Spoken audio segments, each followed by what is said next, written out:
Hello friends, competitive पाठशाला में आप लोग का फिर से स्वागत है। फ्रेंड्स, अब हम केवल सी-टेट के वही बेसिस पे ही पढ़ेंगे कि कौन से चैप्टर सी-टेट में कहाँ से कैसे पूछे जाते हैं। तो वो जो भी क्वेश्चन सी-टेट में पूछा जाता है वो एनसीईआरटी की बुक से ही क्वेश्चन उठाए जाते हैं। वो हमारी समझ पे डिपेंड करता है कि एनसीईआरटी ने किस बुक से, किस क्लास के बुक से, कौन से चैप्टर से क्वेश्चन उठाया है। तो हम पहले गणित का कक्षा 3 का आज बुक उठाते हैं और इस बुक से जितने भी इम्पॉर्टेंट क्वेश्चन सी-टेट के हिसाब से बनेंगे वो मैं आपको बताते हुए चलूँगी, क्योंकि क्वेश्चन कहीं बाहर से तो आता नहीं है। क्वेश्चन इसी बुक से उठा उठा के पूछते हैं। इसमें जो क्वेश्चन दिया रहेगा वही हमसे पूछेगा। देखिए, ये है कक्षा 3 का पाठ्यक्रम। तो इसमें कौन सा चैप्टर है? दोहराना है, संख्याएँ हैं। संख्याएँ हमारे सिलेबस में भी है सी-टेट के। तो संख्याएँ हैं, दोहराना है, जोड़ घटाना है, जोड़ घटाना 2, गुणा भाग, गुणा कैसे करना है, भिन्न का मापन कैसे होता है, ये सब है। समय, ज्यामितीय आकृतियाँ, मुद्रा, बिल बनाना, आंकड़ों का चित्रात्मक निरूपण, क्षेत्रफल, हमारे देवनागरी अंक, परिचय और अभ्यास।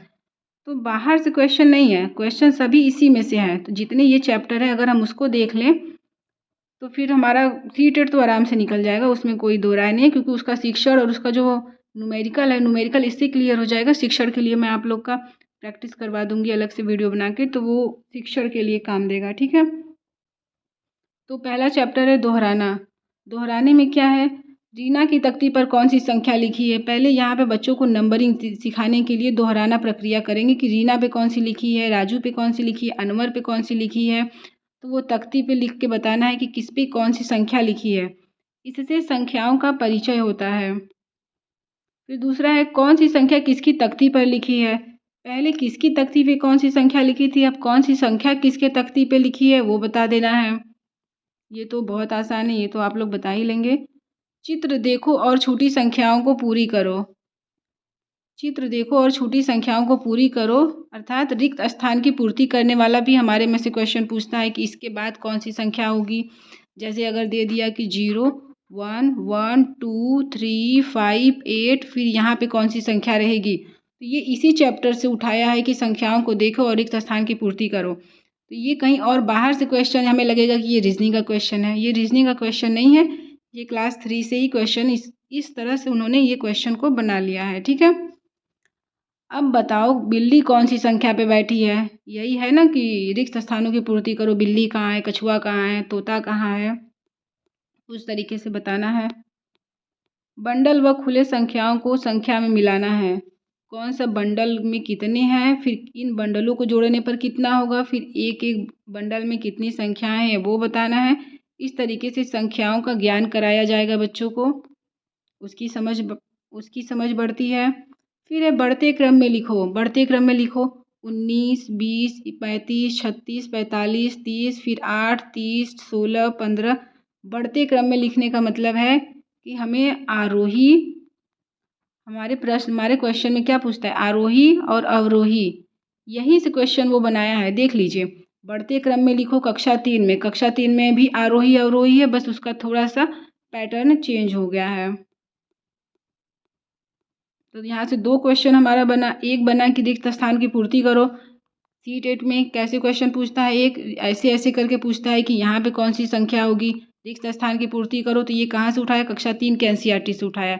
इसलिए एनसीईआरटी की बुक पढ़ना बहुत ही ज़रूरी है। तो एनसीईआरटी की बुक ऐसे तो जल्दी कहीं मिलेगी नहीं। मार्केट में आप जाएंगे, उसको लेंगे, फिर ले के ला के रख देंगे। पढ़ना वढ़ना है नहीं उसको।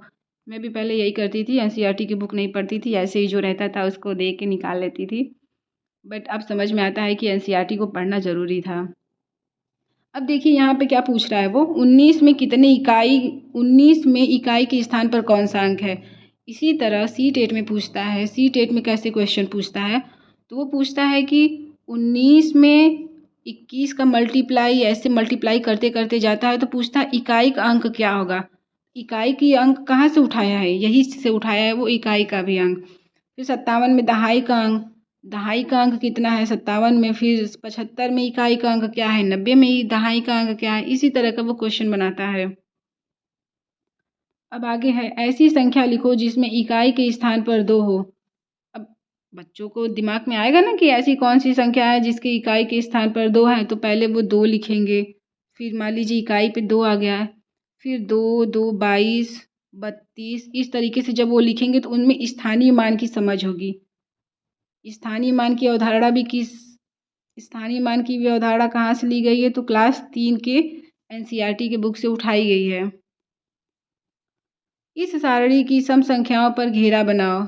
इस सारणी में जो भी सम संख्याएं हैं, हमारे भी सीटेट के क्वेश्चन में यही प्रश्न पूछता है कि सम संख्याएं छाटिए, विषम संख्याएं छाटिए, सबसे छोटी सम संख्या कौन सी है, सबसे छोटी अभाज्य संख्या कौन सी है। तो सम संख्या की बात देखिए यहाँ पे कक्षा 3 के बुक में कर दी गई है।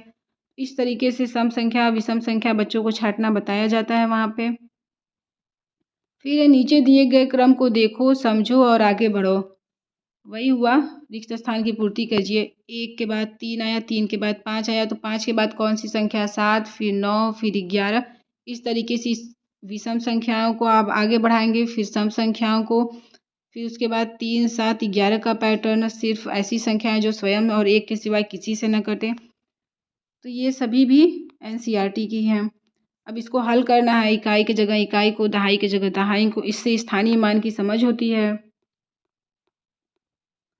खाली स्थान में सही संख्या को लिखना है।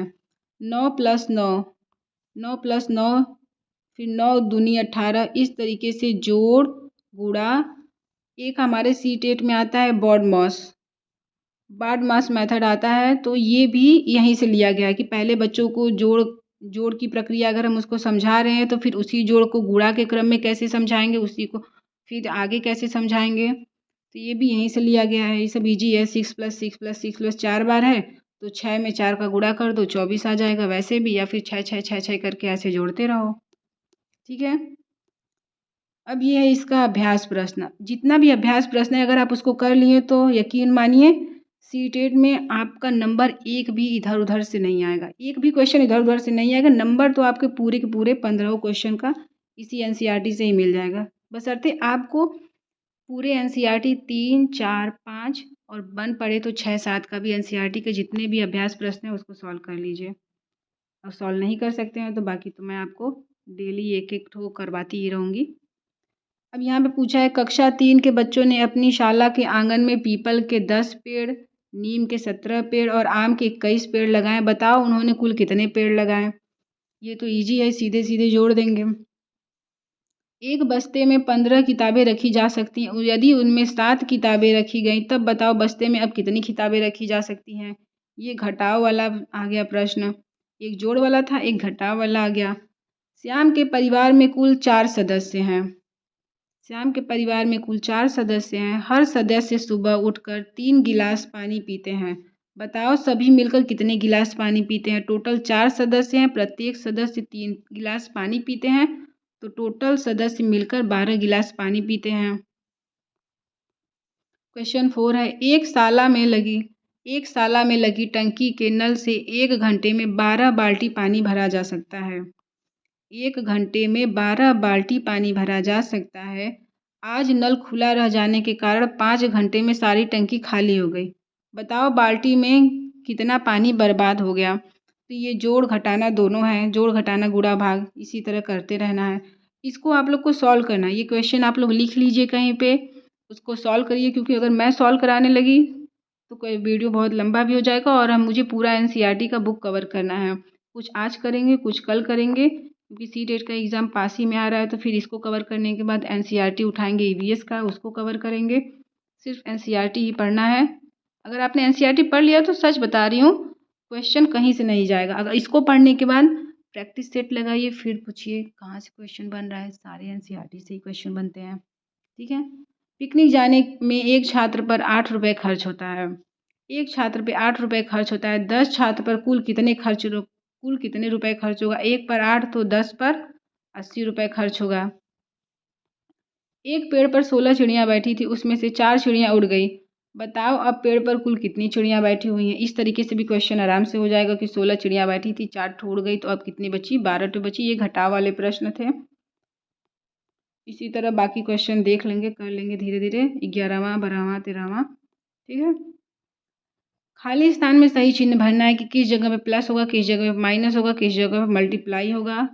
एक क्वेश्चन पूछता है इसी तरीके का हम लोग में, इस तरीके से कुछ 12 × 4 + 3 माइनस 2 बराबर क्या होगा? बॉडमॉस वाला यहीं से उठाया गया कि पहले किसको सॉल्व करेंगे, फिर कहाँ आएगा, फिर लास्ट में आंसर क्या आएगा। इससे आप लोगों का संज्ञान चेक होता है कि आप लोगों का संज्ञान छोटे बच्चों को पढ़ाने के लिए एक्टिव है कि नहीं, क्योंकि हम लोग बड़े होते जाते हैं तो हम लोग भूल जाते हैं कि छोटे बच्चे सीखते कैसे हैं। क्योंकि हमें तो पता है कि 4 तियाँ 12 हो जाएगा, लेकिन उनको पहले स्टार्टिंग से बताना पड़ता है कि 4 को 4 बार जोड़ेंगे तब भी 16 आएगा, 4 में 4 से मल्टीप्लाई करेंगे तब भी इतना ही आएगा। उनका कॉन्सेप्ट कैसे हम समझ सकते हैं उसके बारे में हमसे सीटेट में क्वेश्चन पूछ के वो हमारा इसका जांच करते हैं कि हम उस चीज़ों को समझने के योग्य हैं या नहीं। अगर योग्य नहीं है तो क्वेश्चन को सॉल्व नहीं कर सकते हैं, और अगर सॉल्व नहीं कर सकते हैं तो फिर आप समझ ही सकते हैं कि हम उनके योग्य नहीं हैं और वो हमें अच्छे खासे नंबर दे के फेल कर देंगे। चलिए ठीक है, पहला अध्याय ख़त्म हुआ। वो जितने भी क्वेश्चन थे ऊपर आप लोग उसको कर लीजिएगा।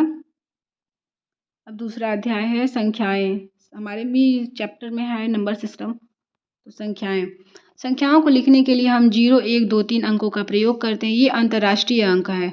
ये जो 0 1 3 4 से लेकर इनफाइनाइट तक है वो कैसे अंक है, तो अंतर्राष्ट्रीय अंक है। संख्याएं लिखने के लिए देवनागरी लिपि के अंकों का भी उपयोग किया जा सकता है। आओ देखें देवनागरी लिपि में कौन सी संख्याएं कैसे लिखी जा सकती हैं। अंतर्राष्ट्रीय अगर पूछ दिया कि 0 1 2 या फिर 3 कौन सी लिपि में लिखी गई है, तो ये अंतर्राष्ट्रीय लिपि में लिखी गई है, अंतर्राष्ट्रीय अंक है। और यही देवनागरी में हमारी देवनागरी में पूछेगा तो इसको हम इस तरीके से लिखेंगे 1 2 3 4 5 6 7 8 9। इसी तरह फिर अगर लिखना होगा 11 तो 11 इसे लिखेंगे, फिर 12 लिखेंगे, ऐसे करके इसी तरह आगे बढ़ेंगे। 1 2 3 4 5 ये पूरा 42 46 47, क्योंकि आजकल तो बस 62 63 64 उसको हिंदी में क्या कहते हैं वो तो कुछ है ही नहीं। ये सब देवनागरी लिपि है। कितनी तीली कितनी इकाई, कितनी तीली कितनी इकाई, 1 तीली 1 इकाई, 2 तीली 2 इकाई, 3 तीली 3 इकाई। इसी तरह ये आगे बढ़ेंगे 4 तीली 5 इकाई, 6 तीली 6 इकाई। अगर एक क्वेश्चन पूछता है सीटेट में कि 97 में कितनी इकाई है, 97 में कितनी इकाई है, तो हम जनरली इस लेवल पे जाके सीधे सीधे बोल देते हैं कि 97 में 7 इकाई हैं। लेकिन यहाँ पे 97 में 7 इकाई नहीं होता है, 97 में 7 इकाई। ठीक है, 97 में 7 इकाई। इसी तरह अगर आपसे पूछ दिया कि 25 में कितनी इकाई हैं, 25 में 25 इकाई, क्योंकि वो इकाई की अवधारणा आपसे पूछ रहा है। ये क्वेश्चन पूछा हुआ है सीटेट में। बंडल और तीलियों को गिनकर संख्या लिखें। एक बंडल एक दहाई, एक बंडल और एक दहाई एक इकाई अर्थात 11। एक बंडल और 2 तीली, तो एक दहाई 2 इकाई, एक दहाई 5 इकाई, इस तरीके से लिखना है। अब है संख्या लिखो। 2 दहाई 1 इकाई, 2 दहाई 1 इकाई, किस तरीके से 2 दहाई हो गया 1 इकाई हो गया। तो इकाई की अवधारणा, दहाई की अवधारणा कक्षा 3 के एनसीईआरटी से ही सीटेट ने उठाया है। अब देखते हैं अंकों में लिखो। 19 को कैसे लिखेंगे, 19 ये देवनागरी लिपि में लिखा हुआ है, तो 19 हो गया। 1 मिनट, 19 हो गया। फिर 62, इसी तरह 23, इसी तरह 34 को कैसे लिखेंगे, 99 को कैसे लिखेंगे, 47 को कैसे लिखेंगे, तो वो पूछ रहा है। बंडलों को गिनो और खाली स्थान को भरो। एक बंडल एक दहाई मतलब 10, एक दहाई का मतलब 10, 2 दहाई का 20, इसी तरह 30 दहाई का क्या हो जाएगा 30, 4 दहाई का 40, इसी तरह रिक्त स्थान भरना है। उसी तरह आपसे अगर पूछ लिया कि 25 दहाई का, तो 25 दहाई में 10 का गुणा करेंगे तो 250 होगा, याद रखिएगा। 10 दहाइयाँ या 100 इकाइयों से एक सैकड़ा बनता है। एक सैकड़ा में क्या होता है, एक सैकड़ा में या तो 10 दहाई का मतलब 10 और दहाई का मतलब 10 दहाइयाँ होता है, या फिर इसी सैकड़ा में एक इकाई का मतलब एक होता है तो एक इकाई, तो 10 दहाइयों या 100 इकाइयों से क्या बनता है, एक सैकड़ा बनता है।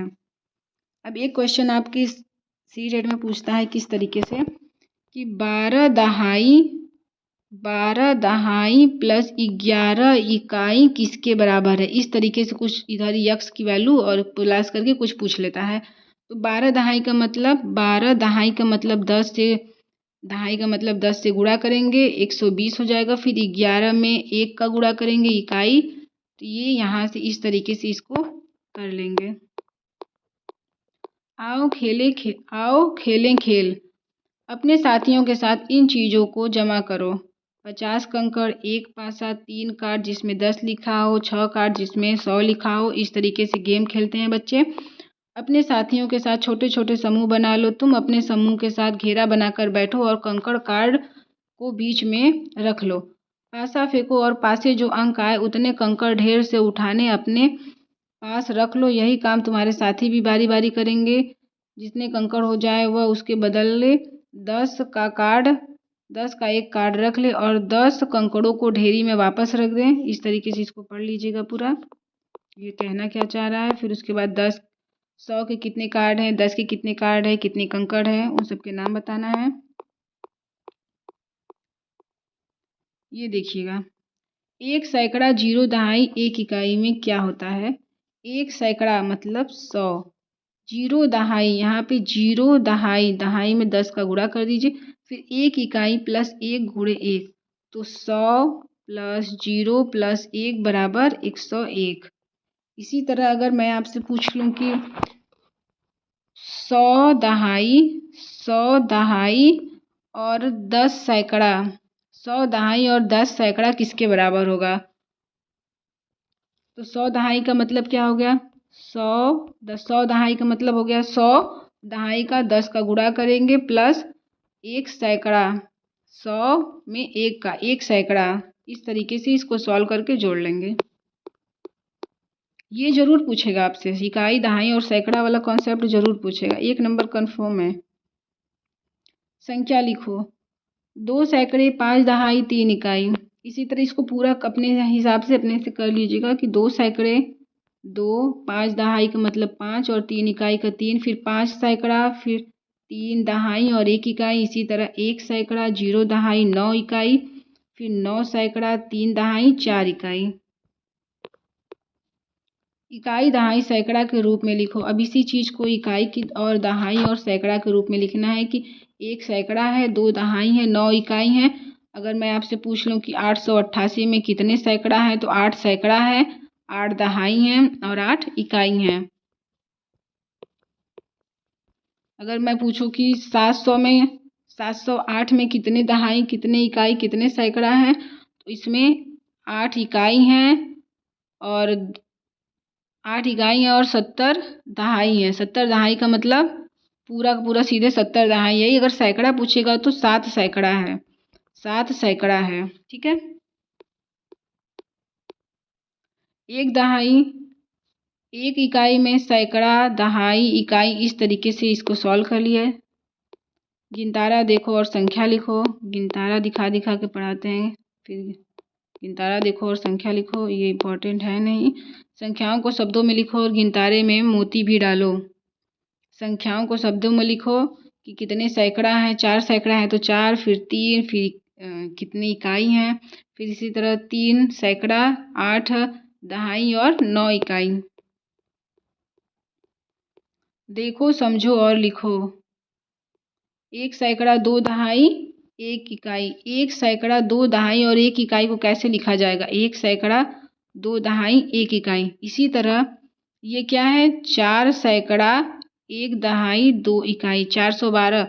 अगर मैं आपसे बोलूं कि आप लिखिए 3 सैकड़ा 0 इकाई 0 दहाई, 3 सैकड़ा 0 इकाई 0 दहाई, 3 सैकड़ा 0 इकाई 0 दहाई को 300 बोलते हैं। अगर यहीं पे 400 मैं पूछ लूँ तो 4 सैकड़ा 0 दहाई 0 इकाई। सी टेट में कैसे क्वेश्चन पूछेगा, वो पूछेगा कि 400 में कितने सैकड़ा हैं, तो 4 सैकड़ा है, कितने दहाई हैं, तो 0 दहाई है और 0 इकाई है। अब है संख्याओं को शब्दों में लिखिए। 221, 618, 798, 669, इस तरीके से लिख लेना है। अंकों में लिखो, इसी को अंकों में देवनागरी से अंकों में फिर लिखवा रहा है। 108 कैसे लिखेंगे, 756 किसे लिखेंगे, और हमारे में कैसे पूछता है सीटेट के एग्ज़ाम में, इसी से उठाया है। वो भी सीटेट के एग्ज़ाम में पूछता है कि 12,78,735 को कैसे लिखेंगे, यही ऑप्शन में दे देगा 12,07,8,035। फिर दूसरा ऑप्शन देगा 12,01,25 ऐसे करके। तो कौन सा सही होगा, ऊपर वाला सही हो जाएगा। इस तरीके से क्वेश्चन पूछता है। तो सैकड़े पे कौन सी जगह होगी, इकाई पे कौन सी जगह होगी, ऐसे उसको लिखना पड़ेगा। पूछे गए अंकों पर घेरा बनाओ। सैकड़े का अंक कौन सा है, ये है। फिर यहाँ इकाई का अंक 9 है, दहाई का अंक 5 है, इकाई का अंक 9 है, सैकड़े का अंक 1 है। ऐसे कर लेंगे। सही या गलत बताओ। 427 में 4 सैकड़े हैं, 7 इकाइयाँ हैं, 2 दहाइयाँ हैं। तो ये क्या है, गलत है, क्योंकि 727 में 4 सैकड़े हैं, 2 दहाइयाँ हैं और 7 इकाइयाँ, ये सही है। फिर 709 में क्या है, 709 में 9 इकाई हैं, 0 दहाई है और 2 सैकड़ा है, ये भी सही है। 784 में 4 दहाई नहीं है, 4 इकाई है, 4 इकाई है, तो ये गलत हो गया। 765 में 5 इकाई है, 6 दहाई है और 7 सैकड़ा है, ये भी सही है। अंकित मान और स्थानीय मान। अंकित मान क्या है, स्थानीय मान क्या है, वो यहाँ पे उसकी अवधारणा है। अंकित मान, 6 का अंकित मान 6 ही होता है। अंकित मान का मतलब होता है face value. Face value, face value का मतलब जिसका जैसा चेहरा होता है वो अंक वैसा ही होता है। अगर 6 यहाँ पे रहे, चाहे 6 यहाँ पे रहे, चाहे 6 यहाँ पे रहे, चाहे 5 यहाँ पे रहे, कुछ भी रहे, फेस का मतलब जिसका जैसा चेहरा, शीशे में अब अपना जैसा चेहरा देखेंगे, हमारा चेहरा बिल्कुल ही वैसा ही दिखेगा। अगर छछूंदर है तो छछूंदर ही दिखेगा, उसमें कुछ और नहीं दिख जाएगा, ठीक है। उसी तरह फेस वैल्यू का मतलब है कि जैसे हम हैं, एक्चुअल में जैसे हम हैं वैसे ही हम दिखेंगे, ये फेस वैल्यू है। और प्लेस वैल्यू, प्लेस वैल्यू को स्थानीय मान कहते हैं। स्थानीय मान प्लेस वैल्यू हो। प्लेस वैल्यू का मतलब है कि वो किस प्लेस पे है, वो इकाई के प्लेस पे है तो 6:1 कर देंगे, दहाई के प्लेस पे है तो 10 से गुणा कर देंगे, सैकड़ा पे है तो 100 से कर देंगे, 1000 पे है तो 1000 से कर देंगे, 10,000 पे है तो 10,000 से कर देंगे, ठीक है। अब इसका अभ्यास प्रश्न कर लेते हैं। अगर ये अभ्यास प्रश्न कर लिए तो समझिए नंबर सिस्टम वाला और स्थानीय मान, अंकित मान और आरोही क्रम अवरोही क्रम, 5 क्वेश्चन आपका यहाँ से तैयार होगा। आरोही, आरोही, अवरोही, अंकित मान और एक स्थानीय मान, और कौन सा, स्थानीय मान और रिक्त स्थानों की पूर्ति करो, रिक्त स्थान वाली। 5 क्वेश्चन आपका मैथ से यहाँ से तैयार होगा। रेखांकित अंकों का स्थानीय मान क्या होगा वो बताना है कि यहाँ पे 8 का स्थानीय मान 8 यहाँ पे है, इकाई के स्थान पे है तो इसका स्थानीय मान 8 होगा। ये दहाई के स्थान पे है तो इसमें 10 से गुणा करेंगे तो 80 हो जाएगा। ये सैकड़ा के स्थान पे है, सैकड़ा के स्थान पे है तो 7 में हम बोले हैं, 7 में सैकड़ा जहाँ पूछे वो 100 से गुणा कर देना है तो ये 700 हो जाएगा। इसी तरह ये 4 नंबर पे है, 4 जो है वो दहाई पे है तो 10 से करेंगे, यहाँ पे सैकड़ा से है तो 100 से करेंगे। ये 0 इकाई पे है तो 0 में किसी भी संख्या से गुणा करने पर 0 ही प्राप्त होता है।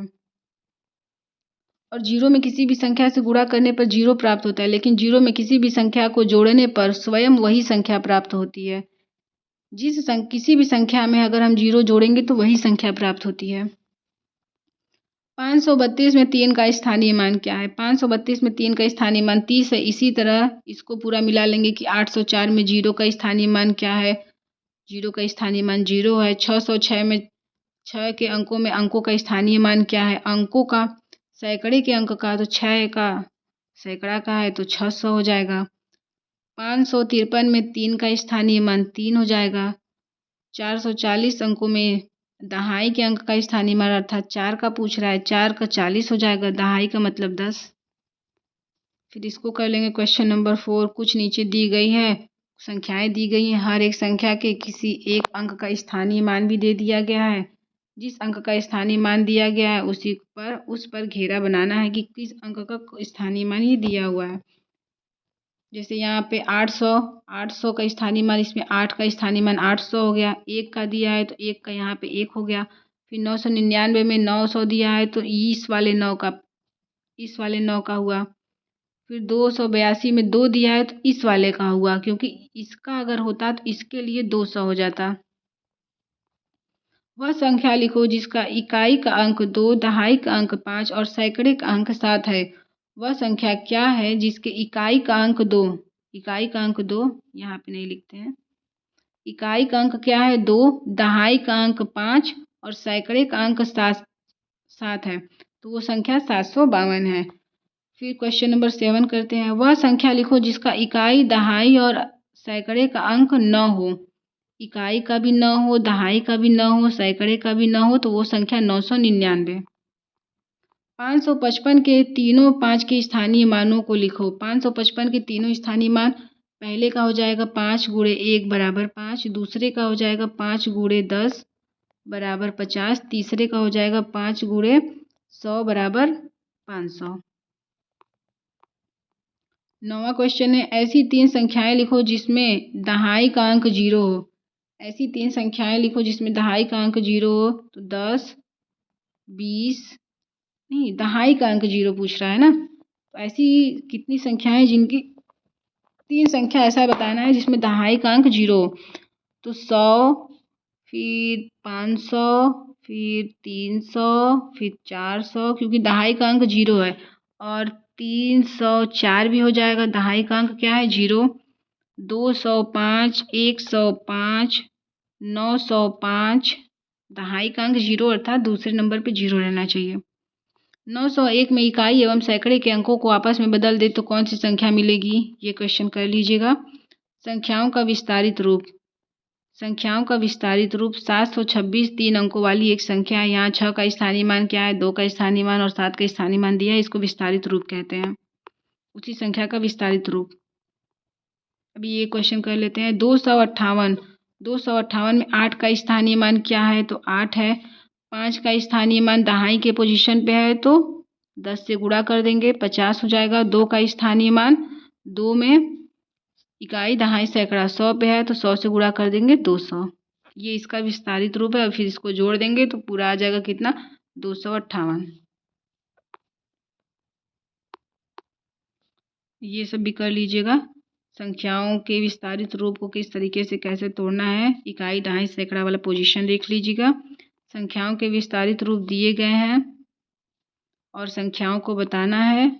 और क्वेश्चन तीसरे में दिया है कि शिक्षक ने संख्याओं को तख्तियों में विस्तारित रूप से लिखकर क्रम में टांग दिया था। किसी बच्चे ने कुछ संख्याओं को मिटा दिया और कुछ तख्तियों के क्रम को इधर उधर कर दिया गया। तुम पहले टंगी हुई खाली तख्तियों में मिटी हुई संख्याओं को लिखो, फिर उन्हें विस्तारित रूप से इसके कहने का मतलब है कि कुल मिला जुला के ये इसको बताना है कि भैया स्थानीय मान कौन सा है, किसका कहाँ है। यहाँ पे 500 दे दिया इसने, 500 का मतलब 5 का स्थानीय मान। फिर ये 6 है, 1 दे दिया है तो यहाँ पे कौन सी संख्या रहेगी, 6। अब इसको लिखना है, इसको जोड़ के लिखना है। अगर हम इसको लिखेंगे तो ये कितना हो जाएगा, 6, 500 है तो पहले 5, फिर 6 कहाँ है, दहाई पे है, फिर सैकड़े पर क्या है, 1 है, 561। इसी तरह बाकी क्वेश्चन को कर लीजिएगा। तीसरा, चौथा, पांचवा। आओ तुलना करें। रानी मंगल से बड़ी है, रानी बड़ी है मंगल से, 7 बड़ा है 4 से। इसे कैसे लिखते हैं? जो बड़ा होता है, रानी बड़ी है मंगल से, तो जो बड़ा होता है उसके तरफ मुंह खुला हुआ होता है, इस तरीके से। एक क्वेश्चन पूछता है आरोही अवरोही क्रम में व्यवस्थित करने के लिए, तो हमने लगा दिया कि कौन संख्या छोटी है, कौन सी संख्या बड़ी है। ये ऐसे क्वेश्चन का पैटर्न अगर उसने बना दिया तो फिर दिक्कत होने लगती है। 1/2 ये बड़ा है या 1/4 बड़ा है। फिर ऑप्शन में देगा 1/2 ऐसे बड़ा है या 1/4 ऐसे बड़ा है। तो जिसके तरफ मुंह खुला रहेगा वो संख्या बड़ी होती है, जिसके तरफ मुंह बंद रहता है वो संख्या क्या होती है, छोटी होती है। तो 2 बड़ा है 1 से, तो इसके तरफ मुंह खुला हुआ है, ये संख्या बड़ी है। इसी तरह अगर इसके तरफ मुंह खुला हुआ है तो ये संख्या बड़ी है, जिसके तरफ मुंह खुला वो संख्या बड़ी हो जाएगी। एक तरीके से समझ सकते हैं। अब एक और स्थिति को देखो। 2 बराबर है 2 बराबर है 2 के, यानी 2 बराबर 2। चंदन बराबर है टीना के, चंदन बराबर हो गया टीना के। 12 ग्रेटर देन 3, 12 बड़ा है 3 से, ठीक है। ये जो साइन होता है वो छोटे का साइन होता है। मैंने बताया जिसकी तरफ मुंह खुला रहेगा वो बड़ा होता है, और जिसके तरफ मुंह बंद रहता है वो संख्या छोटी होती है। और ये संख्या कौन सी है? ये वाला जो साइन है वो बराबर का साइन है, कि दोनों आपस में इक्वल हैं, बराबर है। संख्याओं को पहचान कर उनके बीच greater than, equal to, less than, इसका चिन्ह लगाना है। 5 बड़ा है 3 से, 5 greater than 3। 31 greater than 21। 152 less than, तो ये इससे छोटा है तो इसके तरफ मुंह बंद कर देना है। 666 क्या है? 999 से छोटा है तो इसके तरफ मुंह को बंद कर देना है। 40 जो है 20 से बड़ा है, मुंह खोल दीजिए। 61 60 से बड़ा है, मुंह खोल दीजिए। ये 307 आपस में बराबर है। 799 छोटा है, इसके तरफ मुंह बंद कर दीजिए। इसी तरह इसको कर लीजिएगा बाकी जो बचा हुआ है। संख्याओं को घटते क्रम में लिखें। 8, 34, 29। फिर इसी तरह संख्याओं को घटते क्रम में लिखना है। सबसे बड़ा कौन सा? घटते क्रम का मतलब है अवरोही क्रम। अवरोही क्रम में इसको लिखना है कि सबसे जो बड़ा है वो 34, फिर 29, फिर 8। इसी तरह 50, 10, 40 में सबसे बड़ा 50 है, फिर 40 है, फिर क्या है? 10 है। तो आरोही में इसको अवरोही क्रम में कर लीजिएगा।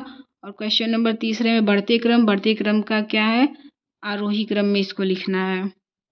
इसको आरोही क्रम में लिख लीजिएगा। क्रम से अगली 3 संख्याएं लिखो। 127, 128, 129, 130। इसी तरह 418 के बाद क्रम से 3 संख्याएं लिख देना है। फिर 667 के बाद ऐसे इसको पूरा कर लीजिएगा। क्वेश्चन नंबर 5, क्रम से पहले की 3 संख्याएं लिखो। ये इंक्रीजिंग, ऊपर वाला इंक्रीजिंग था, ये कौन सी है? डिक्रीजिंग ऑर्डर है। इंक्रीजिंग, डिक्रीजिंग ऑर्डर, इसको डिक्रीजिंग ऑर्डर में कर लीजिएगा। क्वेश्चन नंबर 6 है, दी हुई संख्याओं के बीच की संख्या लिखो। इसमें बीच की संख्या लिखना है कि इनमें बीच की संख्या कौन सी होगी, किसके बाद कौन सी संख्या आती है, वो है नंबर समझ के बारे में है। ठीक पहले और ठीक बाद आने वाली संख्या, ये सब तो आप लोग कर ही लेंगे। सम एवं विषम संख्याएं। सम संख्याएं कौन सी है, विषम संख्याएं कौन सी है? 1 से 30 तक की सम संख्याओं में से सम संख्याओं को नीचे बने खानों में लिखना है। तो सम संख्या कौन सी होती है, विषम संख्या कौन सी होती है? सम संख्याओं का योग, विषम संख्याओं का योग, ये सब एक बार देख लीजिएगा। 1 से 30 तक की सम संख्याओं को लिखना है। फिर इन्हीं के विषम संख्याओं में इकाई के अंक को लिखना है। इन विषम संख्याओं में इकाई के स्थान पर कौन से अंक बार बार आ रहा है उसे बताइए। ऐसे ही जो क्वेश्चन है उसको कर लीजिएगा। नीचे कुछ संख्याएं दी गई हैं, उन संख्याओं में सम संख्याओं पर सर्कल बनाना है, और सम संख्याओं पे सर्कल और विषम संख्याओं पे वर्ग का साइन बना देना है, स्क्वायर। आगे दी गई 2 सम संख्याएं लिख लेना है, इसको सॉल्व कर लीजिएगा। फिर आओ खेलने वाला है अभ्यास प्रश्न। ये अभ्यास प्रश्न कर लीजिएगा। 113 के बाद 115, फिर 117, फिर 119, फिर 121 विषम संख्या, फिर 120 के बाद 125, 5-5 का क्रम। इसमें 2-2 का अल्टरनेट हो रहा है, इसमें 5-5 का, फिर इसमें 30 के बाद 40, 10-10 का हो रहा है। इसी तरह बाकी सबको करते जाइएगा।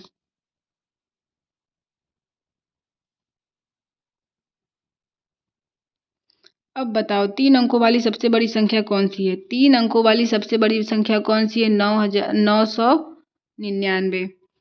इन संख्याओं को लिखो। 1 अंक वाली सबसे छोटी संख्या, 1 अंक वाली सबसे छोटी संख्या कौन सी है? 0। 1 अंक वाली सबसे छोटी संख्या 0 है। 2 अंक वाली सबसे छोटी संख्या कौन सी है? 2 अंक वाली भी सबसे छोटी संख्या 10 है। 3 अंक वाली सबसे बड़ी संख्या कौन सी है? 999। 4 अंक वाली सबसे छोटी संख्या कौन सी है? तो 4 अंक वाली सबसे छोटी संख्या 1000। क्वेश्चन नंबर तीसरा है, इन संख्याओं को लिखो। 1 अंक वाली सबसे बड़ी संख्या, 1 अंक वाली सबसे बड़ी संख्या 9 और सबसे छोटी संख्या 0। 2 अंकों वाली सबसे बड़ी संख्या 99। 3 अंकों वाली सबसे बड़ी संख्या 999। 4 अंकों वाली सबसे बड़ी संख्या 9999 और 4 अंकों वाली सबसे छोटी संख्या 1000। आओ कुछ संख्या बनाएं। यदि हमें 7 और 3 दिए गए, इन्हें मिलाकर बनाने वाली संख्या कौन सी है? 73 बनेगा या फिर 37 बनेगा। फिर इसी तरह 1 और 5 से अब मैं आपसे अगर पूछूं, ये क्वेश्चन पूछा था सीटेट 2018 में कि 701 और 4 से बनने वाली सबसे बड़ी संख्या और सबसे छोटी संख्या का अंतर क्या होगा? तो 7014 से बनने वाली सबसे बड़ी संख्या कौन सी हो जाएगी? 7140 से बनाना है इन्हीं से, ठीक है। तो 7 होगा, फिर उसके बाद 4 होगा, फिर 1 होगा, फिर 0, ये सबसे बड़ी। और सबसे छोटी संख्या क्या होगी? 1047। आप लोग के दिमाग में आ रहा होगा कि सबसे छोटी संख्या तो 0147 भी हम बना सकते थे, लेकिन ये नहीं बनेगा, क्योंकि अगर हमने 0 को पहले लिख दिया तो 0 का कोई अस्तित्व ही नहीं रह जाएगा। फिर हम इसको सिर्फ 147 ही पढ़ेंगे, इसीलिए 0 भी इसमें शामिल हो, इसलिए पहले 1 फिर 0, ठीक है। क्वेश्चन तीसरा है, इसी तरह 2, 8 और 5 से बनने वाली संख्याएं होंगी। 2 से बनने वाली संख्या 5 से, 8 से, ऐसे ही करके करते जाइएगा, करके सीखो। ये क्वेश्चन है, थोड़ा करके देख लीजिएगा, करके सीखो। दिए गए अंकों में से 3 अंकों वाली कौन सी संख्याएं बनेंगी? 3 अंकों वाली संख्याएं कौन सी बनेंगी? फिर सबसे छोटी सबसे बड़ी संख्या इसी से बना के चेक कर लीजिएगा कि बनाने आ रहा है कि नहीं। अभी भारतीय प्रश्न, मैं 7 सैकड़े 8 इकाइयों और 9 दहाइयों से बनी एक संख्या हूँ। यही क्वेश्चन पूछता है। मैं 7 सैकड़े, 7 सैकड़ा का मतलब सैकड़े की जगह पे 7, 8 इकाई का मतलब इकाई की जगह पे 8, और 9 दहाई का 9 से बनी एक संख्या है। बताओ मैं कौन हूँ? वो संख्या मैं 798 हूँ, ठीक है। दूसरा है, किसी संख्या के इकाई के अंक का अंतिम अंकित मान 5 है। अंकित मान यानी फेस वैल्यू। फेस वैल्यू क्या है? 5, और ये कहाँ है? इकाई के स्थान पे है। और दहाई के अंक का अंकित मान 4 है। दहाई के अंक का अंकित मान 4 है।